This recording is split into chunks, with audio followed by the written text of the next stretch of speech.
Defensive line coach Tony Jerod-Eddie with us as the Aggies get set to start the 2025 season against UTSA. And another year with this program, and I know it's so special to you. I mean, as you get to the starting line of another season, do you cherish these moments, this time that you continue as an Aggie?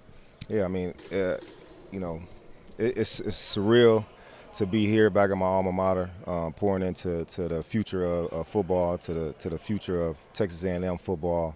It's a blessing, and if back when y'all were watching me as a student athlete, if somebody would have said that this is where I would be after I was done playing football, then I told you you'd be a liar. So it's surreal, and I'm blessed.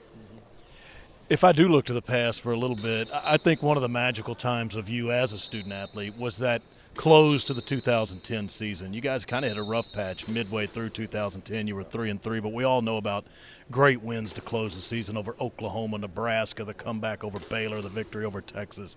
Do you ever take moments from that as a player and still apply them to what you're doing today with the Aggies? Yeah, I always I love using analogies, and I always try to use prior experiences to empower and to educate my players, and it's a lot of things that you can point to, how to finish games, how to finish seasons, how to win. You know what I mean? You got to be resilient in this game. It's going to be it's going to be rough spots within the course of a game, within the course of a season, within the course of a 10-year, 3 or 4 years. You know what I mean? And there's so many parallels between sport, in particular, football and life. And so, as a football coach, I'm also trying to give life lessons and not only build good football players, good defensive linemen, but also good young men, good future husbands, good future fathers. So try to always use past experiences to give game, like I say, to the kids. And also along those same lines, you've got guys on your roster that you coach. They have that dream of playing in the NFL. That's what they want to achieve after A&M. You did it. You did it 5 years for the San Francisco 49ers. Well, what messages do you share about the next level with your players? Because that's a past experience of yours as well. Yeah, so first and foremost, I try to tell them to be where their feet are. You know what I mean? You can't be a college student athlete and be worrying about being a pro. Do you have to set goals? Yes, you have to set goals. But you know how you put yourself in the best position to become an NFL player, an NFL prospect, successful in the NFL. You be the best version of you as a sophomore, as a junior. And if you take care of that, then the rest will take care of itself.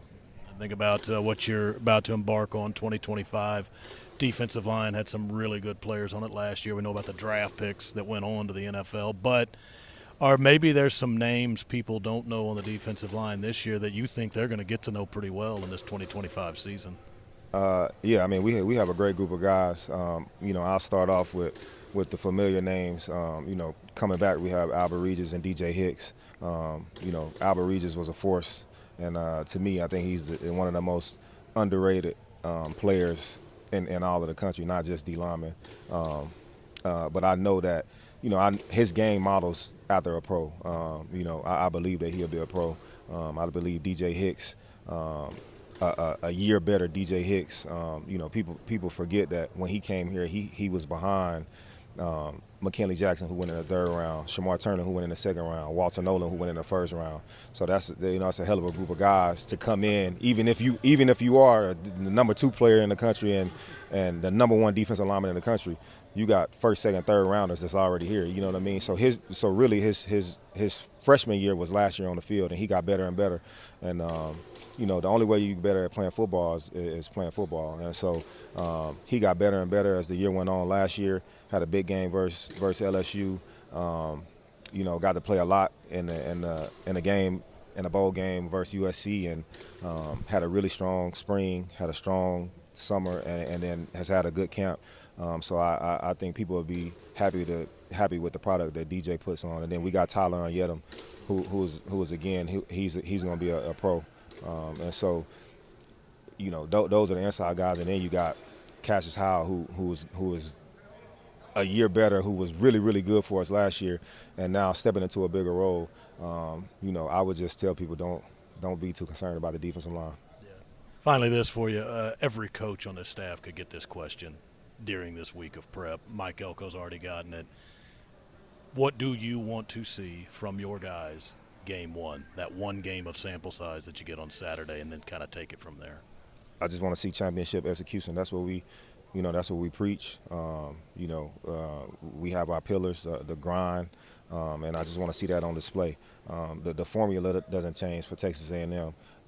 We believe in one formula, how to win, and it's posted on our walls. It's what we preach to them as coaches. It's what they know. So the formula doesn't change depending on it doesn't matter the opponent. It doesn't matter the venue. It doesn't matter the kick time. We know one formula, and that's what I want to see on display. Always appreciate you. Good luck Saturday. Good luck this season. Thanks. Appreciate it.